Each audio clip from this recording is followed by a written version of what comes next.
Hey everybody, welcome to Patch Rundown 5.5. Before we get started, make sure that you have read the patch notes. I still don't know why people watch the show if they don't want to read the patch notes. We get a lot of stuff that we talk about here, but we don't cover every change. So if you want that, click somewhere around here for that. I have for you today a lineup that is pretty good on paper. We have King Jag the King, Jeevan Sidhu, and we have Joshua Jet Leesman, formerly of Team Dignitas. Nice. Very formerly. What is that, like 2011? Yep. As no one will ever Early let that die. 2012. Right. Ooh. Well, Yeah. we don't talk about that time. Anyways, guys, let's get right into it here. 5.4 hit. A lot of people were mad, and for good reason. I was mad. Yeah. We got one right here. So, Josh, let's go into it a little bit. Why are you mad? As a jungler, I was mad. I see. I think there are multiple reasons to be mad, but we'll get into some of those later. Right, right. Main thing with the jungle, to me, was it was just yet another patch where junglers were nerfed without any real acceptable explanation. Why? Start of the year, we had strategic diversity. Junglers will be junglers. It's like, all right, I found a bunch of stuff that worked. You know, I can kill 3 camps, go back to base. Couldn't do that anymore because of another patch. Right. It's like, all right, you know, now I'm in a world where I can run other junglers because Ranger's Trailblazer helps me through, and then I can go fight people with Chilling Smite. And nope, not allowed to do that either. It felt like a lot of taking away from the jungler without any compensation or telling the jungler what they can do. Yeah, I think like our goal is that the junglers can do all sorts of really powerful things, even in the early game. I think we're okay with them being potent in the early game, but simply they have to make trade-offs. And I think part of the levers we had in place for making those trade-offs were just too punishing. They were just tuned too high. The bar was too high for you to get through the jungle successfully and to have any actions you can take afterwards. So I think we've acknowledged that some of the goals were a little far-reaching. So then let's take that and let's jump right into it. You say the bar was too high, right? Yeah. So we have changes in this patch that are lowering that bar, right? Or rather, you know, Gromp is doing less damage. Wolves are giving more gold. Raptors are doing less damage. So maybe Kha'Zix doesn't get eaten alive and die when he tries to do them, right? But what else do we have that is kind of answering a lot of Josh's concerns here, specifically when it comes to what are junglers supposed to do? How do I play these other junglers? So I think long term we want to identify ways for junglers to succeed and support them. And for example, one of them is counter jungling. We don't really support that right now. And Poacher's Knife is barely an item that actually exists in our game. And a lot of the enchants are just not particularly interesting aside from warrior.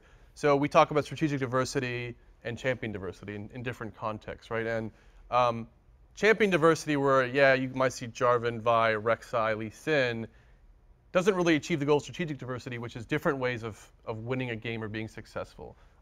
They all pick warrior enchant, they probably all pick stalkers or sometimes trailblazers. They all do really similar things. And in particular, Juggernaut seems to have really been left by the wayside. And we have a lot of plans for that for Cinderhulk. Yeah, I mean, to be fair, I am looking forward to the next patch because it seems like the jungle has actually changed direction. I think it'll be a bit of a testing here.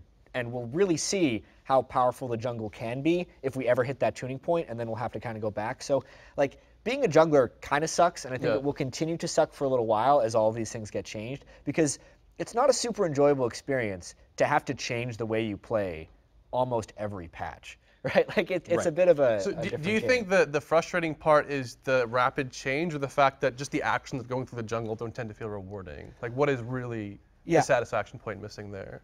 Honestly, I feel like it's a bit of both. Changing every patch makes everything that is dissatisfying feel much worse. Yeah, I think so. One of the things we're adding is Cinderhulk, right, which is the replacement for Juggernaut. So I think the way jungle has worked, is particularly when it's really hard to clear and high damage, tanks just don't do anything. They don't get clear speed from the first few items. They get their tier 2 and then still get murdered by Razorbeaks, which in multiple ways we're tuning back. But this should be a way for them to feel powerful early before they've completed a lot of items. So we did a lot of things at once, right? We said early game jungle damage is lower. And that particularly helps, I think, a certain class of tank because they don't have great clear speed early and they don't get just pushed out of the jungle instantly. We changed Juggernaut so Cinderhulk has clear speed and also has scaling tankiness stats, right? It has percentage bonus health. So people that want to build defensive items and not kill people out of the jungle can be successful still. Yeah. Whereas before it was basically like, get something that helps your clear speed, get Brutalizer, and then just gank continuously and be like the strongest character in the map for the first 20 minutes. So now we'd like to have alternate paths for success. And then finally, we've done some kit changes, where I think one of the more interesting ones is, say, Nautilus. Nautilus now basically has a really low cooldown stomp AoE move that I think has been really satisfying in playtests, right? Where before, I think Nautilus players felt like they didn't do much after the cooldowns were down. Yeah. And we want to give them... his cooldowns are just never down. Yeah. I mean, So now you can never have this problem. Mode. Yeah. Just like stomp the hell out of it. we're not about windows of downtime. Well, so there is a point that can be made about Cinderhulk, though, which is it's not 100% better, right? It's like it doesn't have CDR anymore, it doesn't have tenacity anymore, and there is a criticism amongst people on PvE right now that is, I'm losing out in kind of the early clears where I don't have this item, right? Like I don't have the little Cinder, I don't have the Cinderhulk, right? So how are we addressing the people who are having hard times clearing the early jungle right now if I don't have 1,500 gold? Because it's the same type of problem early game, right? Like once you have the gold to complete this jungle item, maybe it's solving the problems. But up until that point, like the first 6 or 7 minutes of the game, I guess there's small improvements with the Gromp, Raptors, and Wolves doing slightly different things, but I think it's still going to be pretty painful, right? Yeah, I think that's one of the concern points for us is we're trying to make the tier 2 level of tank junglers better, not necessarily from that item, but from the Gromp changes, the Wolf changes, the Razorbeak changes. But there might still be a problem where their kits don't really give them enough clear speed. But I think it's a real concern for us that like not having CDR on the item and not clearing early might not be enough to satisfy what the tank junglers need, and we're willing to like make sure that's true, right? If this iteration doesn't hit it, we'll do it in the next. But that said, we feel like some of the stats on the item are really attractive for junglers. Getting a Sunfire almost for free seems like what a lot of players have wanted for a very long time. And the loss of CDR is going to hurt. The loss of tenacity, we'd argue, let's just add power budget to the item for tank specifically. Because if tenacity was on it, there might be a world where Jarvan and Vi found that item very attractive. Like they used to think Ancient Golem was the optimal purchase in Season 3 for certain points in time. So giving pure tanks like, say, Sejuani, not Sion, Maokai, right? Right, Like, guys who are like really tanky dudes that rely on their cooldowns and therefore don't need to be like auto-attacking you and not being CC'd to be effective. Right. That lets us add power to that item as a result, right? So switching gears for a little bit, last time you were on the show, we talked about Kassadin and Veigar specifically. Big changes that were coming in for them, and then, hey, if we went too far, we would pull back on that, right? So unlike Riftwalk, we did go too far last patch. So Can I chime in? Yeah, This is the other thing. Yes, you can. That I was mad about last patch. Basically, it felt a little bit like being a jungler if you were a Kassadin, Azir, or Veigar player last patch. Right. And you got all your tools stripped away from you, and everyone else was still doing the fun stuff. Yeah. In this case, like, what does Veigar do if he can't stun someone and one-shot him? Not much. What can Kassadin do if he can't jump far? Nothing.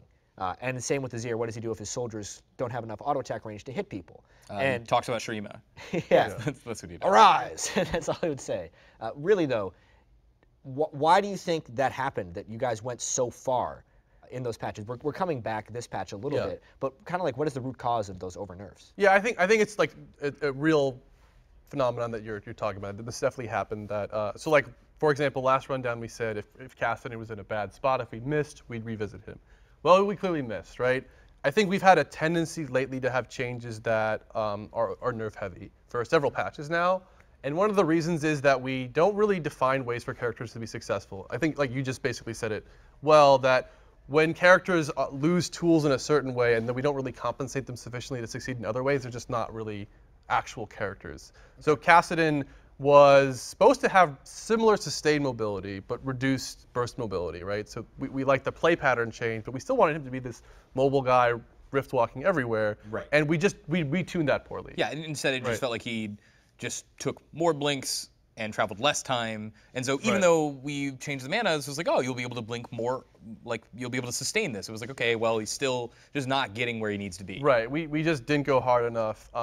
Veigar, similar thing. We wanted him to have ways to succeed, right? If you're mastering Veigar now, you're getting a lot more AP early. But we ultimately probably just didn't tune some of the stun numbers and AP ratios, or there's a lot of things we could look at. But basically, Veigar missed the mark in terms of tuning, I think, largely. Azir, to me, is just we didn't really define a way for that character to still succeed.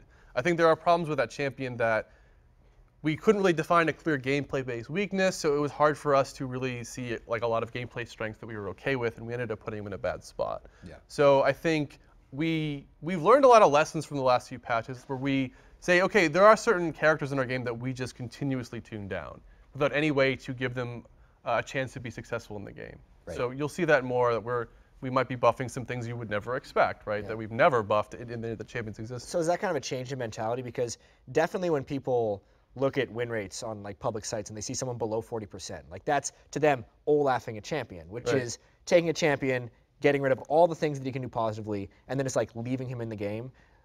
To be clear, like that's a mistake when that happens, right. and it's something that you guys are hoping to remedy, like quickly. It's not a design goal by any means to say we're going to put that champion in the dumpster until the rework team is able to finish the rework. You're correct. It's not a goal. We've made some balance changes that have really reduced the power of a character excessively, and I think we've missed on them.